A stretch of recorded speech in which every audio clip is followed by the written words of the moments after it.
Chapter 1. Glass and Champagne. The champagne glass shattered before I even realized I'd dropped it. Crystal exploded across my mother's pristine white marble floor, glittering like accusations under the chandelier. 30 pairs of eyes turned toward me, guests in evening gowns and tailored suits, all gathered to celebrate my parents' 25th wedding anniversary, all watching as my mother's smile froze into something sharp and brittle. "Clumsy," she said, her voice carrying across the ballroom with practiced projection. "Just like always." My father didn't even look up from his conversation with the mayor. He perfected the art of pretending I wasn't there. I crouched to gather the shards, my burgundy dress pooling around my knees.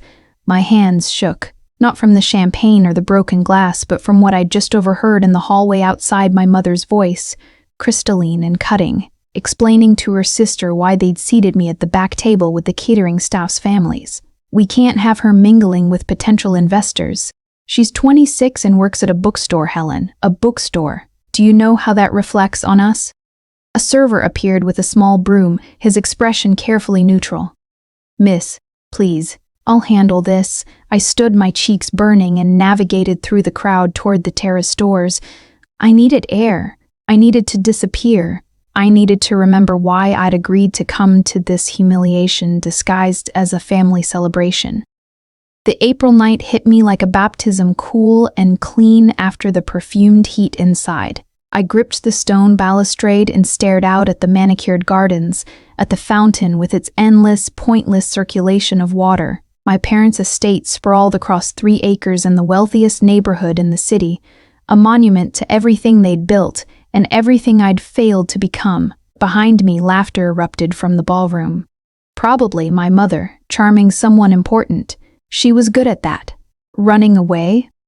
The voice came from the shadows to my left, low, smoke-roughened, amused. I turned sharply. A man leaned against the far corner of the terrace where the light didn't quite reach. I hadn't seen him at the party. I would have remembered.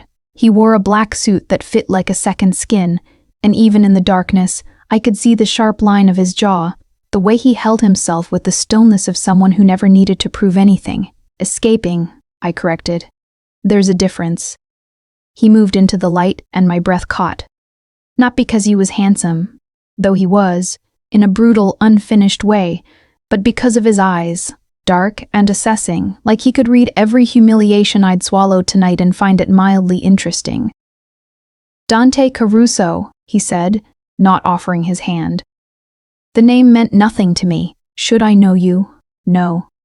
Something flickered across his face, amusement maybe, or a calculation. "But your father knows me. We have business arrangements." Of course, another investor, another contact in my father's endless network of powerful men who moved money and influence like chess pieces.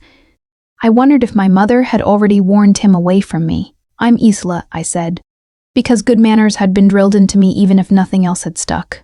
"Though I'm surprised my parents bothered to put me on the guest list you received." "They didn't."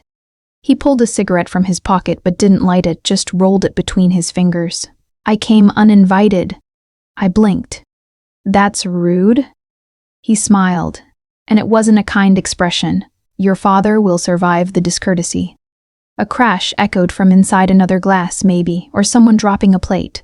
Normal party chaos. But Dante's entire body went rigid, his hand moving to his side in a motion so fast I almost missed it.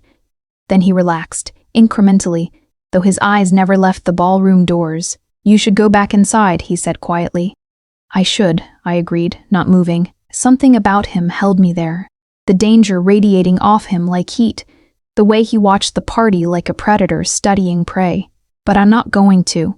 His gaze shifted back to me, sharp and sudden. "Rebellious?" "Tired," I said honestly, "of being invisible when it's convenient, and visible when it's time to be embarrassed." For a moment, something almost human crossed his face. Understanding, maybe. Or recognition. Then a woman's scream split the night. Not a playful shriek or drunken laughter, raw terror, coming from somewhere beyond the gardens. Dante moved before I could process the sound, his hand closing around my wrist and pulling me back against the wall, his body a barrier between me and whatever was happening in the darkness beyond the terrace. "Don't move," he said, and his voice had changed completely cold, command sharp. "What's?" Quiet. More sounds now. Running footsteps on gravel. Men's voices harsh and urgent. A car door slamming. Then silence, thick and wrong. Dante's grip on my wrist tightened fractionally. His other hand had disappeared inside his jacket, and I realized with a jolt of clarity that he was armed, that whatever business arrangements he had with my father weren't the kind discussed over golf and whiskey. "Who are you?" I whispered. He looked down at me, his face unreadable in the shadows. "Someone you should forget you ever met." The terrace doors burst open. 3 men in dark suits emerged, scanning the area with military precision. They saw Dante and stopped, some silent communication passing between them. One of them nodded once. Dante's hand dropped from my wrist. "Go inside, Isla," he said, his eyes still locked on his men. "Pretend you heard nothing, saw nothing." But I had seen something, in that moment when the scream tore through the night. And the way Dante moved like violence was his first language. I'd seen the truth. My parents' perfect party was about to become something else entirely. And the stranger in the shadows was the reason why. Chapter 2. Blood on marble. The ballroom had transformed into a stage for carefully controlled chaos. I slipped back inside through the terrace doors, my heart still hammering from whatever had happened in the darkness. The party continued, crystal clinked. Conversations hummed. My mother's laugh rang out like a bell. But underneath it all, I felt the current of something wrong. Dante had vanished. His men, too, as if they'd never existed. I pressed my back against the wall, scanning the room. My father stood near the bar, his face its usual mask of corporate composure, but his hand gripped his phone too tightly. The mayor had disappeared, so had 3 other men I'd noticed earlier, the ones who'd spent the entire evening in the library with the doors closed. "There you are." My mother materialized beside me, her smile glued in place. "The Hendersons are leaving. Go say goodbye." "Mom, did you hear? I said go." Her fingers dug into my elbow, nails biting through fabric. "And for God's sake, try to look grateful to be here." She pushed me toward an elderly couple I'd never met, and I mumbled pleasantries while my mind raced. The scream, the running, Dante's hand reaching for a gun. Pretend you heard nothing, saw nothing. But I had, and the longer I stood in this glittering room pretending everything was normal, the more I felt like an accomplice to something I didn't understand. An hour crawled past. Guests began trickling out, air kissing my mother and shaking my father's hand. I stayed near the edges, watching, waiting for something, police sirens maybe, or another disturbance. But there was nothing except the steady exodus of the city's elite, all of them oblivious or deliberately blind. Finally, mercifully, the last guest departed. My father's mask cracked the moment the door closed. "Get upstairs," he said to my mother. His voice carried an edge I'd never heard before. Not anger, but something colder. Fear, maybe. "Richard, now." My mother's face went pale. She turned and climbed the stairs without another word, her heels clicking against marble like a countdown. I should have left then. Should have grabbed my coat and escaped to my tiny apartment across town. Instead, I stayed frozen in the foyer, watching my father pull out his phone with shaking hands. "It's handled," he said into it. A pause. "Yes, I'm sure. Caruso's people took care of it." Another pause, longer. "I don't give a damn what it costs. Just make it disappear." He ended the call and finally noticed me standing there. For a moment we just stared at each other. This man who'd spent 26 years looking through me like I was glass. His expression shifted through several calculations before settling on dismissal. "Go home, Isla." "What happened tonight?" The question escaped before I could stop it. "Nothing that concerns you." I heard a woman scream. His jaw tightened. "You heard a guest who'd had too much champagne stumble in the garden. She's fine. Go home." He was lying. I'd heard enough of my father's business calls over the years to recognize his tells the way his left eye twitched slightly, the rigid set of his shoulders. "Who is Dante Caruso?" That got a reaction. His face went completely still. Where did you hear that name? I met him. On the terrace. My father crossed the distance between us in 3 strides, his hand gripping my shoulder, not violently, but firmly enough that I couldn't step back. Listen to me very carefully. You don't know that name. You didn't meet anyone named Caruso. You spent the entire evening at your table and then you went home. Do you understand? Dad. What? Do you understand? His fingers tightened. I nodded, my throat dry. He released me and stepped back, some of his composure returning. Dante Caruso is a business associate. Nothing more, and you will never, ever speak to him again. But even as he said it, movement in the doorway caught my eye. Dante stood in the entrance of my parents' home like he owned it. His suit jacket gone, his white shirt marked with something dark near the collar. Blood. I realized with a jolt. Not his own, the stain was wrong for that. Positioned like transfer rather than wound. My father turned. I told you to. We need to talk, Dante interrupted, his voice flat, privately. My daughter was just leaving. No. Dante's eyes found mine, and I saw something in them. I couldn't name a warning, maybe. Or an apology. She needs to hear this. Absolutely not. Richard. Dante moved further into the foyer, and I noticed for the first time how other men moved around him. Deferring, careful. My father, for all his power and money, looked small suddenly. Uncertain. Your property backs up to the Castellano family's estate. Your security cameras cover the tree line, and tonight someone used your gardens to access their property. The words hung in the air like smoke. The woman who screamed, I whispered. She was dead before we found her, Dante finished, his eyes never leaving my father's face. Throat cut. Professional work, the kind that starts wars. My father's face had gone gray. The Castellanos will think. They'll think exactly what someone wants them to think. That you allowed it. That you're working with the Russos. Dante's voice dropped lower. Unless we fix this.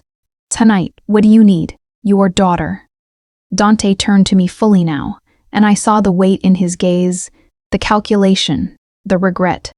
She was on that terrace. If the wrong people find out, she becomes leverage, or a target. She didn't see anything, my father said quickly. She saw me. Dante's words were quiet, final, which means she's already involved. The floor seemed to tilt beneath my feet. I looked at my father, waiting for him to protect me, to refuse, to do something other than stand there with defeat written across his face. But he just closed his eyes. What are you proposing? She comes with me, until this is resolved. No, I said. My voice sounded strange, distant and thin. I'm not going anywhere. Dante's expression didn't change. You don't have a choice. Neither of us do. Outside, tires screeched on asphalt. Men shouted in Italian, and I realized that whatever life I'd had invisible, small safe had, just ended. Chapter 3. The Safe House. Dante's hand was on my arm before I could process the sounds outside, firm but not brutal, pulling me away from the foyer's exposed windows. Basement, he said to my father. Now. My father didn't argue. He moved toward a door beneath the grand staircase, one I'd always assumed led to storage. Instead, it opened onto concrete steps descending into darkness. Dante pushed me forward gently, his body a wall between me and whatever was happening above. The basement wasn't what I expected. No dusty boxes or holiday decorations, just a small, windowless room with reinforced walls and a single metal door on the far side. A panic room, I realized. My parents had built a panic room and never told me. How long have you been working with them? I asked my father, my voice echoing off concrete. He wouldn't meet my eyes. Isla, you don't understand how business works at this level. Business? I laughed, the sound harsh. There's a dead woman in the Castellanos yard. Men with guns are outside. This isn't business, it's survival. Dante interrupted. He stood at the top of the stairs, listening. His phone buzzed once. He glanced at it, then looked at my father. They're searching the perimeter. My men are containing it, but we need to move her within the next 3 minutes. Move me where? I demanded. Somewhere the Castellanos can't find you. Somewhere the Russos won't think to look. My father finally looked at me then, and I saw something I'd never seen in his face before: genuine fear. Not for himself, but for me. Dante's family has influence, protection. If you stay with him, his family? I turned to Dante. What family? The silence that followed told me everything. Jesus, I whispered, you're not a business associate. You're Caruso. My father said the name like a prayer or a curse. The Caruso family controls the north side, the ports, the unions, everything the Castellanos and Russos have been fighting over for the last decade. Dante's expression remained impassive. 2 minutes. I'm not going with him, I said, even as my hand started shaking. I'll go to the police. The police won't protect you. Dante descended 2 steps, bringing him closer, close enough that I could see the flecks of gold in his dark eyes, the tiny scar along his jaw. Half of them are on someone's payroll. You walk into a precinct, you're dead by morning. Either the Castellanos kill you thinking you witnessed something that implicates your father, or the Russos kill you to tie up loose ends. But I didn't see anything. You saw me. His voice dropped lower, almost gentle. On your father's property. The same night someone used that property to kill a Castellano. That makes you a witness. Or a conspirator. They won't wait to find out which. The weight of it crashed over me. How thoroughly my life had been upended in the space of 2 hours. How my parents' carefully constructed world of galas and investments had been built on top of something dark and violent. How I'd been invisible to them, not out of disappointment, but maybe out of protection. Or maybe that was generous. Maybe they just never cared enough to see me at all. 60 seconds, Dante said. My father crossed to me, moving stiffly, like he'd aged a decade in minutes. He gripped my shoulders, the second time he touched me in years. I'm sorry, he said quietly. For tonight.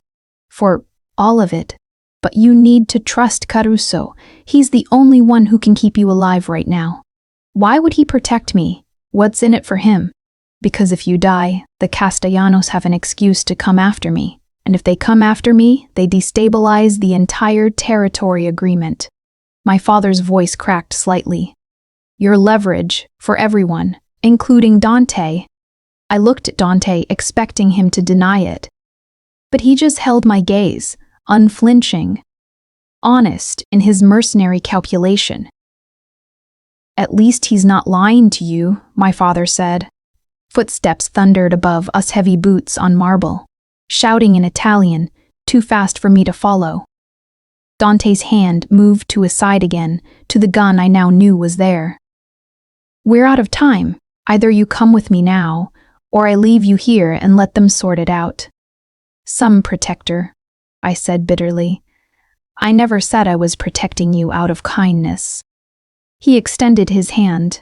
I'm protecting you because it serves my interests. But the result is the same. You live. Probably.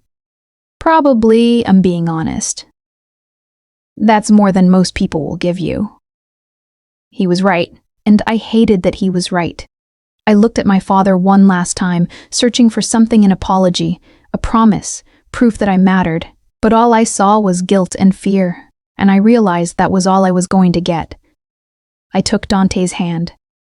His fingers closed around mine, warm and calloused, and surprisingly steady. He pulled me up the stairs, moving with the kind of controlled speed that came from practice. At the top, he paused, listening. Then he moved us through the darkened kitchen, away from the foyer where voices still echoed. There's a service exit, I whispered. Through the pantry. He nodded once, letting me lead. We slipped through narrow halls I'd memorized as a child, trying to avoid my parents' dinner parties. Behind us, glass shattered. Men shouted. My mother screamed high and performative, the way she did everything. Then we were outside in the service alley, and a black car materialized from the shadows like it had been waiting. One of Dante's men held the door open. Get in, Dante said. I hesitated on the threshold between my old life and whatever came next. Isla. He said my name quietly, and something in his tone made me look at him. I know you're scared, but right now, I need you to be smart more than brave. I climbed into the car. He slid in beside me, and the door closed with a sound like a coffin lid. We were moving before I could change my mind. Chapter 4, The Wolves' Territory. The car had no interior lights, just darkness and the smell of leather and gun oil and something else. Dante's cologne maybe, or just the scent of controlled violence. We drove in silence for 15 minutes. I watched the city transform through tinted windows from manicured estates to boutique shopping districts to industrial warehouses squatting along the waterfront. The north side. Caruso territory, according to my father. Where are we going? I finally asked. Somewhere no one will look for you. Dante's voice came from the darkness beside me. My family owns a building in the financial district. Penthouses. Only residents have access. You're taking me to your apartment. I'm taking you to a safe house that happens to have a kitchen and running water. He shifted, and I felt his attention on me even though I couldn't see his face. You'll have your own room, your own space, but you don't leave without me. You don't call anyone. You don't go near windows. For how long? However long it takes to convince the Castellanos you're not a threat. And if they can't be convinced?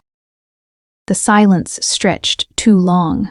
Then we'll handle it differently, he said finally. I turned away from the window to face him, my eyes adjusting enough to make out his profile, the sharp line of his nose, the set of his jaw. You mean you'll kill me? I mean I'll make them think you're dead. There's a difference. Semantics. Survival. He leaned forward and suddenly his face was inches from mine, close enough that I could see the dangerous glint in his eyes. You want the truth? Fine. The Castellanos are looking for someone to blame for tonight. The Russos are looking for leverage. And your father is looking for a way to save his own ass without losing his business empire. You're a problem for everyone, Isla, including me. Then why not just hand me over? Because I don't waste resources. His voice dropped lower, intimate in the darkness. And something tells me you're more useful alive than dead. The car stopped. I hadn't noticed we pulled into an underground garage, pristine concrete and security cameras, and a private elevator that required a keycard. Dante's driver got out first, scanning the space with practiced efficiency before nodding. Dante opened my door himself. Stay close. I followed him to the elevator, my heels clicking too loud in the cavernous space. The ride up was silent except for the mechanical hum of cables and gears. We stopped on the 20th floor. The top floor, I realized. The doors opened directly into a penthouse foyer. It wasn't what I expected. No ostentatious displays of wealth, no marble statues or gaudy chandeliers, just clean lines and dark wood and floor-to-ceiling windows that looked out over the city's glittering sprawl. Minimalist, almost austere. Living rooms there, kitchens stocked. Your bedroom is the second door on the left. Dante moved through the space like he owned it, which he did, I supposed. Bathrooms attached. You'll find clothes in the closet. They should fit. I stopped walking. You have women's clothes just sitting in your guest room? I have resources. He shrugged off his jacket, draping it over a chair, and I saw the gun holstered at his side, clearly now matte black. Utilitarian. The clothes are new. Tags still on. My sister's size. I had someone pick them up while we were in transit. His efficiency was unsettling, like he'd planned for this contingency. Like, he'd known I'd end up here. How long have you known something was going to happen tonight? I asked. Dante paused at a small bar cart pouring amber liquid into 2 glasses. 3 days. We had intelligence that the Russos were planning something. We just didn't know what. He crossed to me, holding out one of the glasses. Turns out it was a setup. Kill someone on Castellano property, make it look like your father facilitated it, start a war. Why my father? Because he's neutral, does business with everyone. If he can be framed as choosing sides, the entire balance collapses. He took a drink, watching me over the rim. Your father's not a good man, Isla. But he's not stupid. He wouldn't risk everything by helping the Russos commit murder. I took the glass but didn't drink. You sound like you respect him. I respect his survival instincts. Dante's mouth curved slightly. Not quite a smile. He married into old money, built a legitimate empire on top of carefully managed criminal connections, and kept his family completely insulated from the violence. That takes intelligence. And ruthlessness. He kept them insulated. I corrected quietly. Not me. I didn't even know. You think that was an accident? Dante set his glass down and moved closer. Close enough that I had to tilt my head back to maintain eye contact. You were invisible because that kept you safe. The less you knew, the less valuable you were as a target. Until tonight. Until tonight, he agreed. The weight of exhaustion hit me suddenly bone deep and overwhelming. I'd been running on adrenaline since the champagne glass shattered, and now there was nowhere left to run. Just this strange penthouse and this dangerous man, and the reality that everything I believed about my life had been a carefully constructed lie. I need to sleep, I said. Dante nodded, stepping back. Second door on the left. There's a lock on the inside if it makes you feel better. Will it actually keep you out? His eyes gleamed with something that might have been amusement. No, but it might make you feel like you have some control. I walked past him toward the hallway, my legs unsteady. At the doorway, I paused. Dante? Yeah? The woman who died tonight. Did you know her? The silence stretched long enough that I thought he wouldn't answer. Then, she was someone's daughter. Someone's sister. That's all you need to know. I heard the weight in his voice, not grief, exactly, but recognition. An acknowledgement that violence had costs beyond strategy and territory. Get some rest, he said quietly. Tomorrow, the real work starts. I closed myself in the guest room and locked the door that wouldn't keep him out. Through the walls, I heard him make a phone call in Italian, sharp, decisive words I couldn't translate. And I realized that sleep might be the only escape I'd get. Chapter 5. Morning in Captivity. I woke to the smell of coffee and the disorienting realization that I wasn't in my apartment. Sunlight streamed through unfamiliar windows. The bed beneath me was too soft, the sheets too expensive. For a moment, I couldn't remember where I was or why my body ached like I'd been running. Then it came back. The party. The scream. Dante Caruso and his casual declaration that I was now a problem everyone wanted to solve. I sat up slowly, taking in the room properly for the first time. Minimalist like the rest of the penthouse gray walls. Dark furniture. A single piece of abstract art that probably cost more than my yearly salary. The closet Dante had mentioned stood open, revealing rows of clothing still tagged and pristine. Jeans, sweaters, dresses, all in my size. His sister's size, he'd said. I wondered what kind of man had a sister and still carried a gun like an extension of his body. I showered in the attached bathroom, all marble and chrome and water pressure that felt like luxury or imprisonment. I couldn't decide which. The clothes fit perfectly. Dark jeans, a soft gray sweater, underwear that made me feel both grateful and violated that someone had thought to include them. When I emerged, Dante was in the kitchen. He'd changed 2 black t-shirt, dark pants, barefoot on the hardwood floor. Somehow that last detail unsettled me more than the gun I could see now resting on the counter beside his coffee mug. He looked younger without the suit, more human. It made him more dangerous, not less. There's eggs, he said without looking up from his phone. Bread. Coffee's fresh. I moved to the coffee maker like it was a lifeline, pouring a cup and wrapping my hands around the warmth. Do you always make breakfast for your captives? You're not a captive. I can leave? He finally looked up, his expression unreadable. No. Then I'm a captive. You're protected. He set his phone down. There's a difference. More semantics. More survival. He gestured to the bar stool across from him. Sit. We need to talk. I stayed standing. Small rebellion. Pointless, but it was all I had. About what? How long I'm trapped here? What happens if your plan doesn't work? Whether my parents even noticed I'm gone. Something flickered across his face, sympathy, maybe. Or just impatience with my defiance. Your father called 3 times last night. Your mother twice. I didn't answer. Why not? Because every phone call is a risk. Every communication point is something that can be traced or intercepted. He picked up his coffee, watching me over the rim. The Castellanos have people everywhere, so do the Russos. Until we know who killed that woman and why, everyone's a potential threat, including my parents. Especially your parents. He said it without cruelty, just fact. Your father's been playing both sides for years. Last night proved he's not as untouchable as he thought. I finally sat, my legs too tired to hold me upright anymore. What happens now? Now we wait. My people are working the streets, finding out who hired the killer, who benefits most from a Castellano-Russo war. Once we have that information, we can start cleaning up the mess. And me? You stay here. Out of sight, out of mind. He leaned forward, elbows on the counter, close enough that I could see the shadow of exhaustion under his eyes. He hadn't slept much, I realized. Maybe not at all. I know this isn't what you wanted, but it's what you've got. Lucky me. Luckier than the woman who died last night. The words hit like a slap, true and harsh and designed to shut me up. It worked.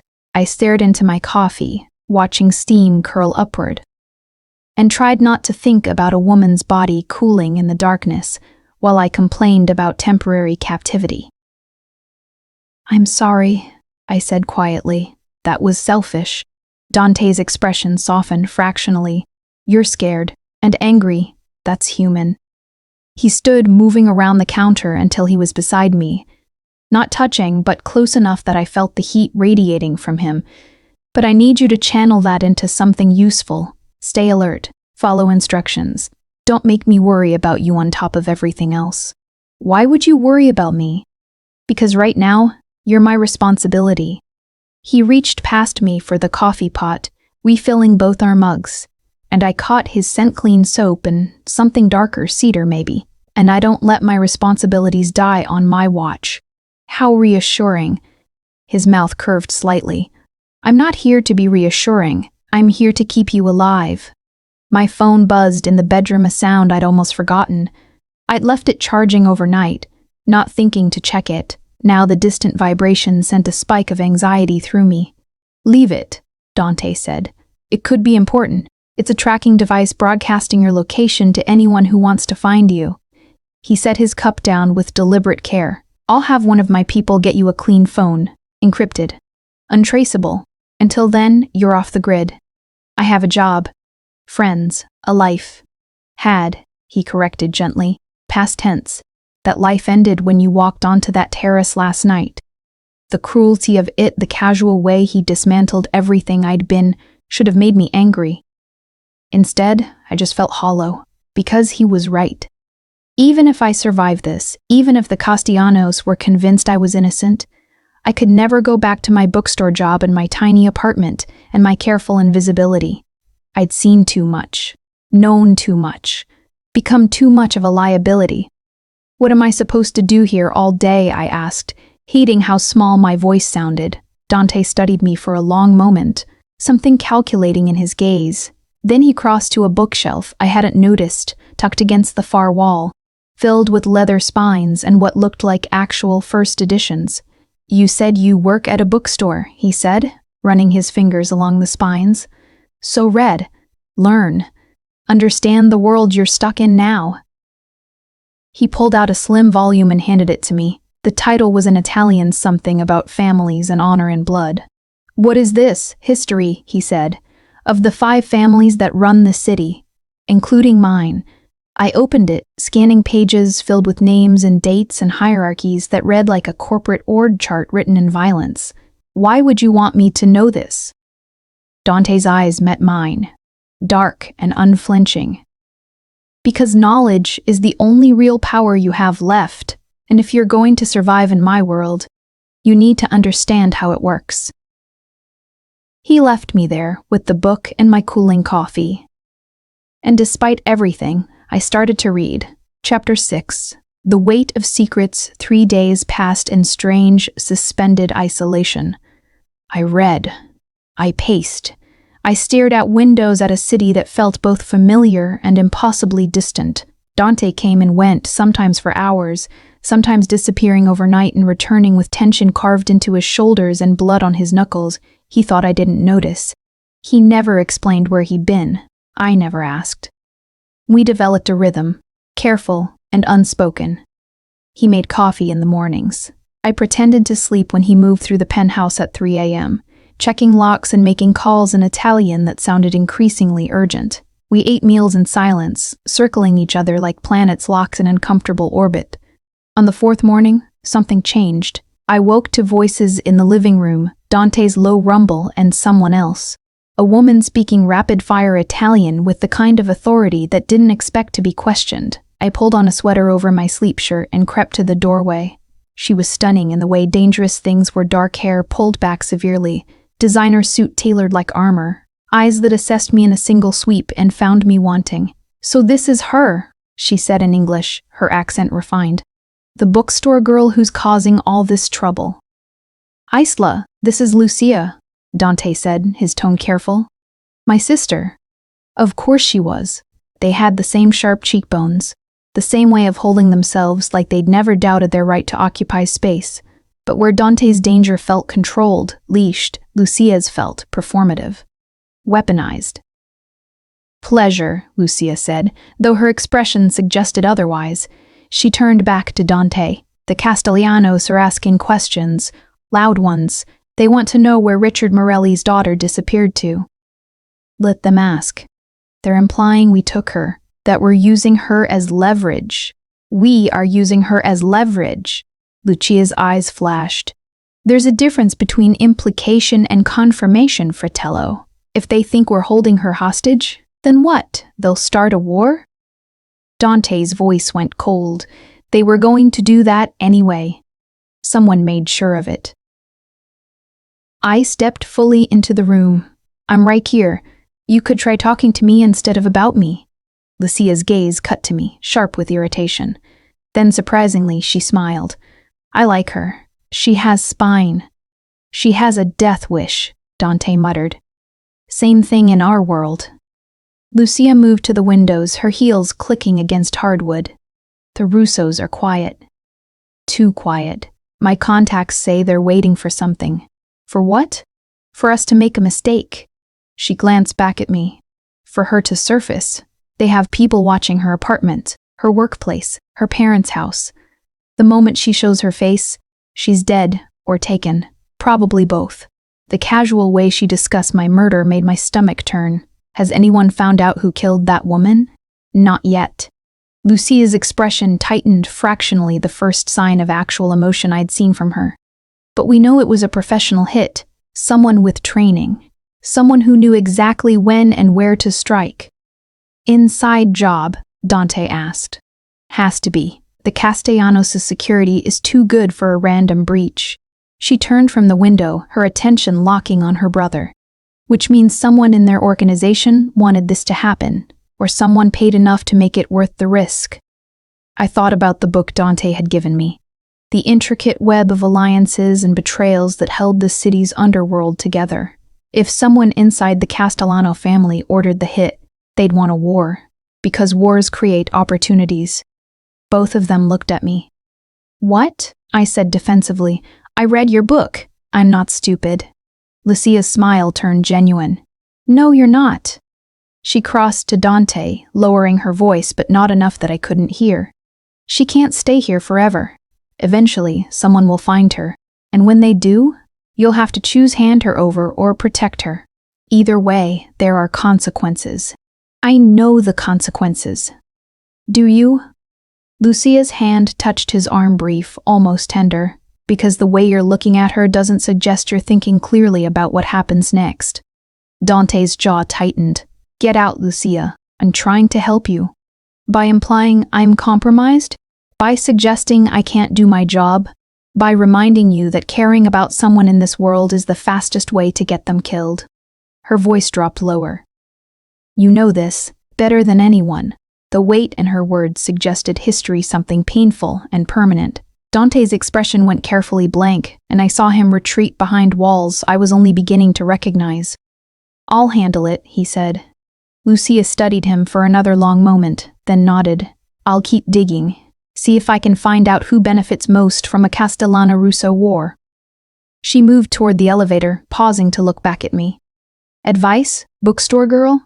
Don't get comfortable. This protection is temporary. Everything in our world is. Then she was gone, leaving silence in her wake. Dante stood motionless, staring at the closed elevator doors like they held answers he couldn't quite reach. I watched the rigid line of his shoulders, the way his hands had curled into loose fists. What did she mean? I asked quietly. About caring being the fastest way to get someone killed? Nothing that concerns you. Everything here concerns me now. He turned, and I saw something raw in his eyes before he shuttered it away. I had someone once, someone I thought I could protect. His voice was flat, emptied of emotion. I was wrong. She died because I couldn't keep my business and my personal life separate. I'm sorry. Don't be. It taught me a valuable lesson. He moved past me toward his bedroom. Don't make promises you can't keep. Don't care more than you can afford to lose. Is that what I am? A calculation of acceptable loss? He stopped in the doorway, his back to me. Your responsibility, nothing more. But the way his shoulders tensed when he said it suggested he was lying to both of us.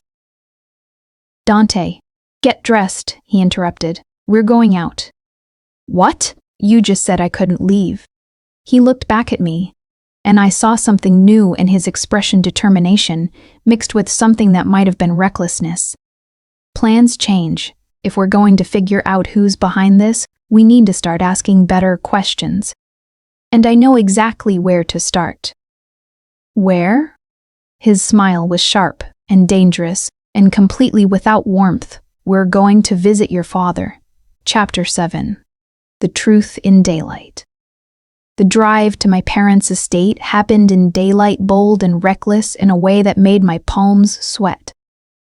This is insane, I said for the third time. If the Castellanos are watching, they are watching. Dante kept his eyes on the road, one hand loose on the wheel, the other resting near his side where I knew the gun waited. But they're watching for you to run, to hide, not to walk straight into the center of everything with me beside you.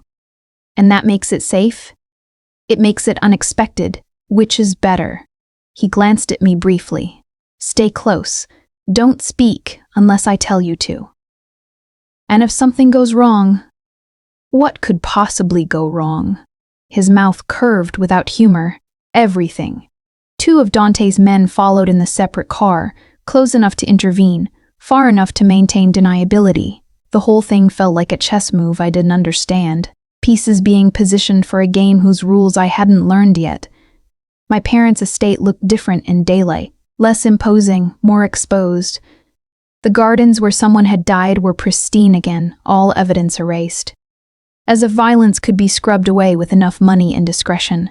My father answered the door himself. Unusual enough that I knew something was wrong. His face had aged since the party, new lines carved around his eyes and mouth. When he saw me, relief and fury fought for dominance in his expression. What the hell are you doing here? He grabbed my arm, pulling me inside, his eyes cutting to Dante. I told you to keep her hidden. Plans changed. Dante stepped inside like he owned the place, his gaze sweeping the foyer with practiced efficiency.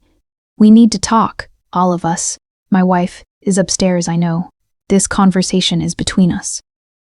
Dante moved toward my father's study without waiting for permission, and after a moment of tense silence, my father followed. The study was exactly as I remembered, leather and mahogany and the smell of expensive scotch. My father closed the door with deliberate care, then rounded on Dante. You've put her in danger bringing her here. She was already in danger. At least here, we control the variables. Dante settled into one of the leather chairs like he had all the time in the world. Tell her the truth, Richard. All of it.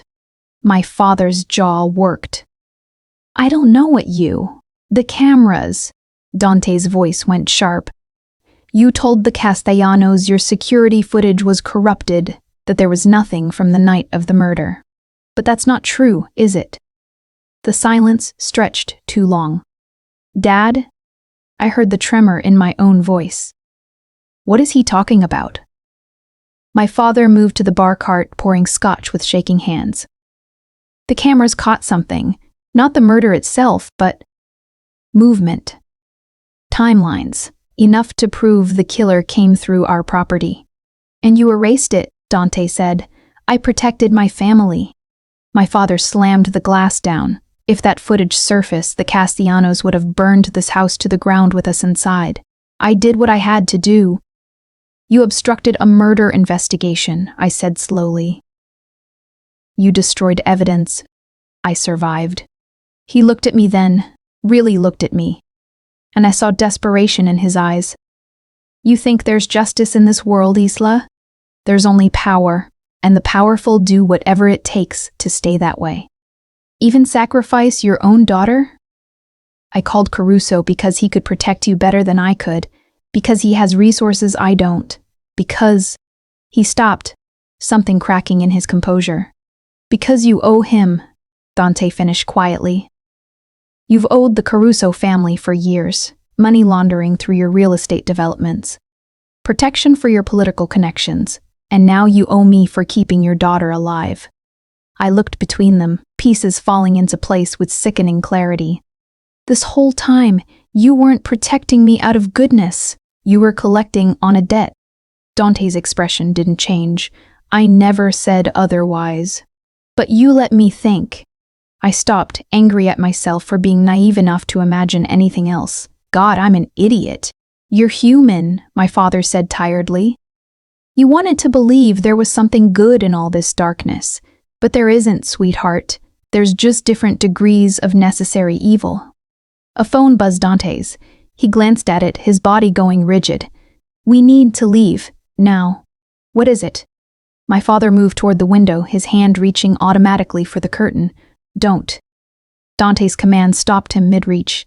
3 cars just turned onto your street, Castellano plates. The blood drained from my father's face. How did they… Someone told them we were here. Dante was already moving toward me, his hand finding the small of my back and pushing me toward the study's rear exited door I'd forgotten existed, leading to the servants' hallways. Which means someone in my organization is compromised. Or mine, my father said. Or we're both bleeding information. Dante's phone buzzed again. He answered it, speaking rapid Italian, then swore softly. They're at the front door. We have maybe 90 seconds. My father grabbed my shoulders, forcing me to meet his eyes. Listen to me. Whatever happens, whatever you learn, survive first. Understand later. That's the only rule that matters. Dad, go. He pushed me toward Dante, then moved to his desk, pulling out a gun I'd never known he kept. I'll buy you time. Richard. Dante started. I'm already dead if they find her here. At least this way I die doing something that matters. My father's smile was bitter and broken. Take care of her, Caruso. Better than I did. Footsteps thundered in the foyer. Men's voices, harsh with authority. The front door crashed open.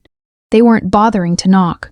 Dante's hand tightened on my arm, pulling me into the darkness of the servants' corridor. Behind us, I heard my father's voice calm, authoritative, playing the confused homeowner with perfect conviction. We ran through narrow passages that smelled of dust and old secrets. Behind us, a gunshot cracked through the house single, sharp, final.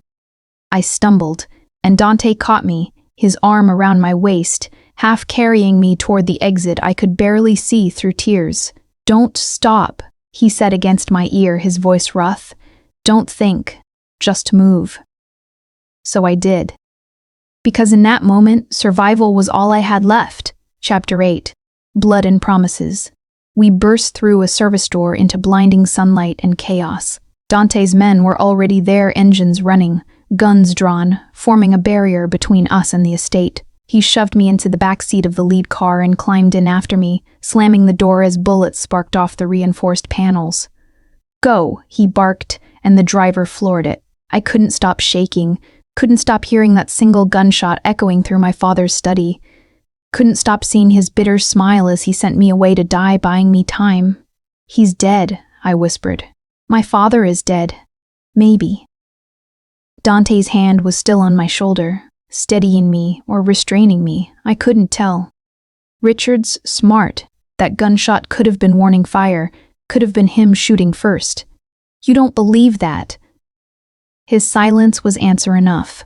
We drove in frantic pattern, switching cars twice, doubling back, using routes only Dante's driver seemed to know. Finally, we pulled into a different building. This one older, industrial, a warehouse converted into something else. Dante pulled me out and through a steel door, up concrete stairs that smelled like oil and rust. Where are we? My voice sounded distant, shock settling in like frost. Someplace they won't find. Not immediately. He pushed open a heavy door, revealing a loft space, raw brick walls, minimal furniture, windows covered with blackout curtains. Emergency safe house. Off the books. Only 3 people know it exists. 3 people you trust. 3 people who are now 2, if someone in my organization sold us out. He locked the door behind us. 3 separate bolts plus a chain. Then he turned to me, and I saw something in his face I'd never seen before. Fear. Raw and unconcealed. That was too close, he said quietly. They knew exactly where we'd be. Exactly when. Your sister knew. Lucia wouldn't. He stopped, running a hand through his hair. I don't know who to trust anymore. I sank onto the worn couch, my body finally giving out. The tears came then hot and bitter and shameful. I cried for my father who'd been terrible and distant, but had died protecting me anyway. For my mother who I'd left behind without even thinking. For the bookstore girl I'd been 4 days ago, invisible and safe. Dante stood frozen for a moment, like he didn't know what to do with a crying woman in his safe house. Then, slowly, he moved to sit beside me. Not touching, but close. Present. I'm sorry, he said finally. About your father, about all of this. You said you never make promises you can't keep. I wiped at my face roughly. So don't apologize, don't pretend you care, just tell me what happens now. Now? He leaned forward, elbows on knees, hands clasped. Now we figure out who betrayed us. Because someone did. Someone who knew where we'd be, who we'd talk to, exactly how to corner us. Who benefits? Everyone. The Castellanos if they catch you. The Russos if they eliminate both of us. Even someone in my own family who wants to take over. He turned his head to look at me, and I saw exhaustion carved into the lines of his face. I've been playing this game my whole life, Isla, but this is different. This feels personal. Because of me. Because of us. He said it quietly like an admission. Lucia was right. I'm compromised. I'm making decisions based on keeping you safe instead of what's strategically sound. Then let me go. Hand me over to whoever wants me and walk away clean. His laugh was harsh, brittle. You think it's that simple? You think I could just… He stopped, something cracking in his control. I had someone once. Someone I loved. Someone I thought I could protect while still being who I am. And when they came for her, I was too slow. Too confident in my own power. She died screaming my name while I was 3 blocks away, dealing with some pointless territorial dispute. The rawness in his voice cut through my shock. Lucia mentioned her name was Sophia. She was a teacher. Had nothing to do with my world except that she made the mistake of falling in love with me. He stood abruptly, pacing to the window, his shoulders rigid. After she died, I swore I'd never let anyone that close again. Never give them leverage. Never care more than I could afford to lose. But you doing it anyway, I said softly, with me. He was silent for a long moment, staring at the blackout curtains like they held answers. I told myself this was business, that I was protecting you because it served my interests, because you were leverage or responsibility or whatever clinical word made it easier to justify keeping you close. He turned, and the look in his eyes stole my breath, but that stopped being true somewhere between the terrace and right now. I stood, my heart hammering. Dante, I know it's wrong. I know it makes me weak and stupid, and everything Lucia said. He crossed the distance between us in 3 strides, stopping just close enough that I could feel the heat radiating from him. But somewhere in the last 4 days, you stopped being a problem I needed to solve. And I don't know what the hell to do with that. His hand came up slowly, giving me time to pull away. I didn't. His fingers brushed my cheek, thumb tracing the tear track still drying there. The touch was gentle in a way I'd never expected from him, reverent, almost. You should push me away, he said quietly. Tell me to focus on keeping us alive instead of whatever this is. I should, I agreed, but instead I leaned into his touch, my eyes closing. His other hand found my waist, steady and warm, and I felt something shift between us. Something inevitable, and terrifying, and utterly reckless. Isla. My name on his lips was a question and a warning and a surrender all at once. I opened my eyes and found him watching me with an intensity that should have frightened me. Instead, it felt like the only honest thing in a world built on lies. Don't make promises you can't keep, I whispered, echoing his own words back to him. Then I won't promise anything. His forehead touched mine, breath mingling. Except that if they want you, they'll have to go through me, and I don't go down easy. That's not a promise, that's a fact. Chapter 9. Surrender in the dark. The kiss, when it came, wasn't gentle. Dante's mouth crashed into mine with 4 days of tension and fear and something darker need, maybe, or desperation. His hands tightened on my waist, pulling me flush against him, and I let myself drown in the taste of him. Coffee and danger and the metallic edge of violence that clung to everything in his world. Our world, now. I kissed him back just as fiercely, my fingers tangling in his hair, pulling him closer even though there was no space left between us. Every logical thought screamed that this was wrong, that he was a killer, and I was his captive. And 4 days ago I'd been someone else entirely, but that girl was gone, dead with my father in his study.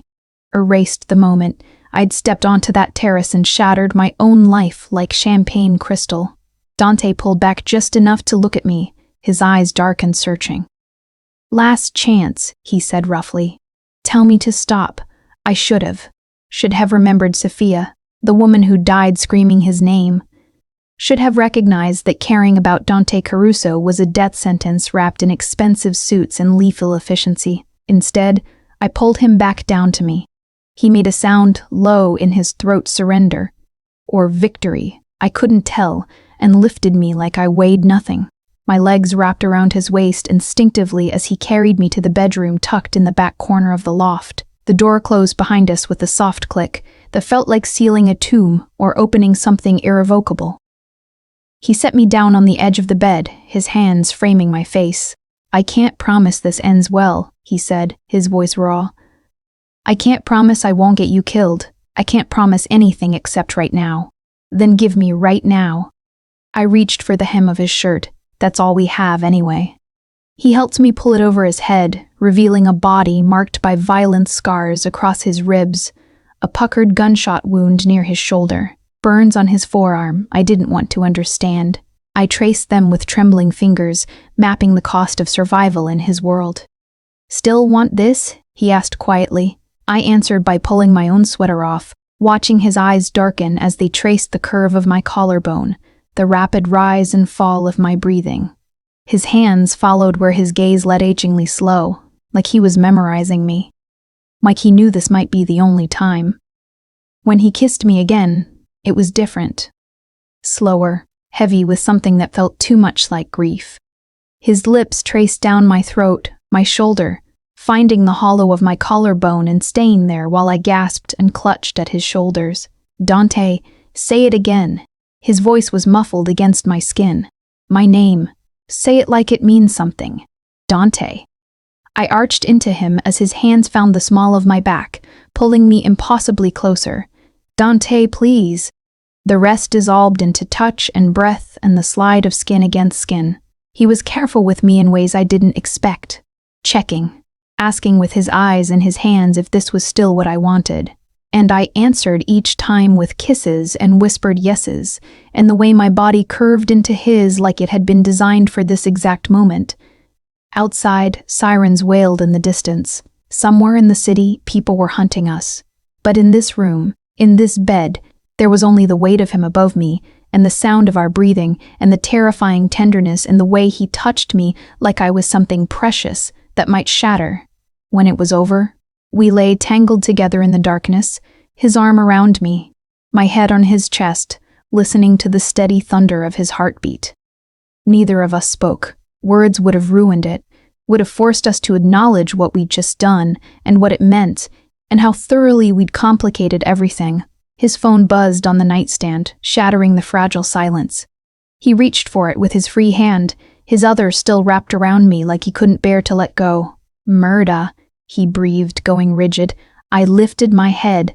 "What is it? Your father?"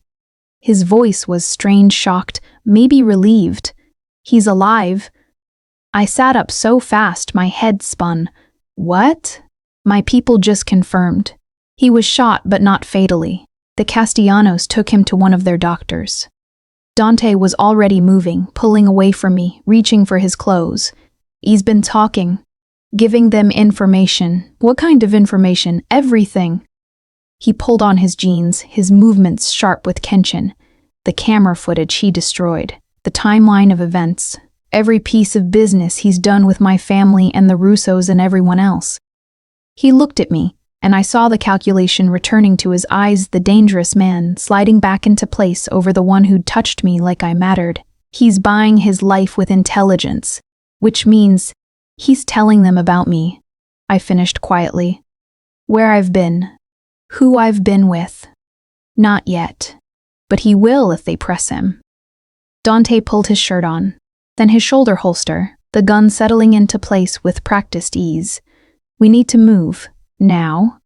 I gathered my clothes with shaking hands, the warmth of what we'd shared already cooling into something harder. Reality, maybe, or just the truth I'd been avoiding.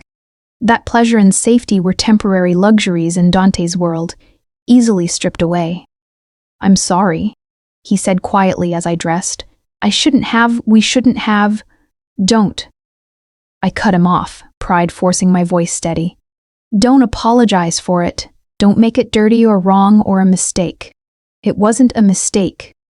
He crossed to me, his hand cupping my jaw, thumb brushing my swollen lips. "But it was selfish, and in my world, selfish gets people killed. Then we'll be careful." His smile was sad and knowing. There's no such thing as careful anymore. Not for us. His phone buzzed again. Then again, a rapid-fire series of alerts that made his face go pale. "What?" I demanded. He showed me the screen, a photo-grainy security footage from my parents' estate. 2 figures in the servants' corridor, captured mid-flight. "Us." "They know," Dante said flatly. "They have proof we were together, which means every family in the city now knows you're under my protection." His eyes met mine, dark with grim certainty. "The bounty on your head just tripled, and mine with it." Chapter 10. The choice that changes everything. The warehouse felt smaller, suddenly. Walls closing in like a trap we'd built ourselves. Dante was on his phone, barking orders in Italian while I tried to process what the security footage meant. Every crime family in the city had seen us running together, had proof that Dante Caruso was protecting Richard Morelli's daughter, that we were allies, partners, lovers. Now, though the cameras couldn't show that, "How long do we have?" I asked when he ended the call. "Hours, maybe less." He moved to the window, peeling back the blackout curtain just enough to scan the street below. "The Castellanos will come first. They want answers about the murder. Then the Russos, because chaos benefits them. And then," he stopped, jaw tightening. "Your own family," I finished. He nodded once, sharp. "Lucia's already calling for a meeting. She wants me to explain why I'm risking everything for a civilian with no strategic value." "And what will you tell her?" "The truth." He turned from the window, and I saw something fierce and final in his expression. That I'm done playing by their rules. Done sacrificing everything I want on the altar of family loyalty and territory wars and blood debts that go back generations. Dante, my father built this empire on violence and fear. He taught me that caring was weakness. that love was leverage waiting to be exploited. His voice was raw, stripped of the careful control he usually wore like armor. And I believed him, right up until Sophia died because I was too afraid to choose her over duty, too afraid to walk away. He crossed to me, his hands finding my shoulders. I won't make that mistake twice. My heart hammered against my ribs. What are you saying? I'm saying we run, right now. We take what money I have hidden, we disappear, and we let them tear each other apart fighting over territory that doesn't matter. His grip tightened. I'm saying I choose you, over my family, over my name, over everything I've ever been. The magnitude of it stole my breath. You'd give up everything? Your empire, your power. What's the point of power if I can't protect the one person who actually matters? His forehead touched mine. I'm not my father, Isola. I won't sacrifice you to preserve a legacy built on corpses. Tears burned behind my eyes. They'll hunt us forever. Let them try. Your sister, Lucia, will understand. Eventually. Or she won't. His thumb brushed my cheekbone. But I'm done making decisions based on what my family needs. For once in my life, I'm choosing what I need. I wanted to say yes, wanted to run with him into some impossible future where we could be normal people with normal problems. But the girl who'd worked at a bookstore and dreamed of invisibility was gone, and the woman standing in her place understood the cost of survival. We can't, I said quietly. He pulled back. What? Running makes us prey, makes everyone chase us until someone gets lucky. I gripped his wrists, holding him steady. But if we turn the game around, if we give them what they really want, Isla? No. The Castellanos want to know who killed their family member. The Russos want leverage in the territory war. Your family wants to maintain control. I was thinking out loud now, pieces clicking together from everything I'd read in his books, everything I'd learned watching him navigate this world. What if we give them all of it? That's suicide. That's strategy. I met his eyes. My father's alive. He's talking. Which means he knows who ordered the hit or at least who benefited most. We use that information. We broker a meeting between all the families. We expose whoever's been manipulating everyone into a war. Dante stared at me like I'd grown a second head. You're talking about walking into a room full of people who want us dead and hoping they'll listen to reason. I'm talking about giving them a bigger enemy, someone they all hate more than they hate each other. My mind raced ahead, seeing the play unfold. Someone who's been playing them all, using my father's connections, your family's territory, the Castellanos' pride. Someone who profits from chaos. Recognition flickered across his face. The Russos. Or someone working for them, someone with access to everyone's information. I thought about the betrayal, the too perfect timing of the Castellanos finding us, someone inside your organization who's been feeding intelligence to multiple sides. A traitor. His voice went cold, dangerous, someone I trust. His phone buzzed again, Lucia's name flashing on the screen. He answered it, listening, his expression going carefully blank. Understood. We'll be there. He ended the call and looked at me. Lucia's called a summit. All 5 families. Neutral territory. 2 hours from now. His jaw worked. She's offering you up as proof of good faith. Wants me to hand you over to the Castellanos to smooth things over. Then we go, I said, but not to surrender. To end this. You understand what you're suggesting? If we walk into that room and we're wrong about any of this, we die. I stepped closer, my hands finding his chest, feeling his heart thunder beneath my palms. But we were going to die anyway. Running, hiding, waiting for them to find us. At least this way, we die fighting. Something shifted in his eyes, respect, maybe. Or just recognition that I wasn't the terrified girl from the terrace anymore. You're insane. I learned from the best. I rose on my toes and kissed him, soft and deliberate. Besides, you said you don't go down easy. His arms wrapped around me, crushing me against him. Promise me something. I thought you didn't make promises. Promise me that if this goes wrong, if they turn on us, you'll run. You won't try to save me. You'll just run and never look back. I pulled back enough to meet his eyes. I promised to survive, just like my father taught me. I touched his face, memorizing the sharp line of his jaw, the way he looked at me like I was worth dying for. But I'm not running without you. Not anymore. He kissed me, again desperate and fierce and tasting like goodbye and hello, and every reckless choice we'd made since champagne shattered on marble 4 days ago.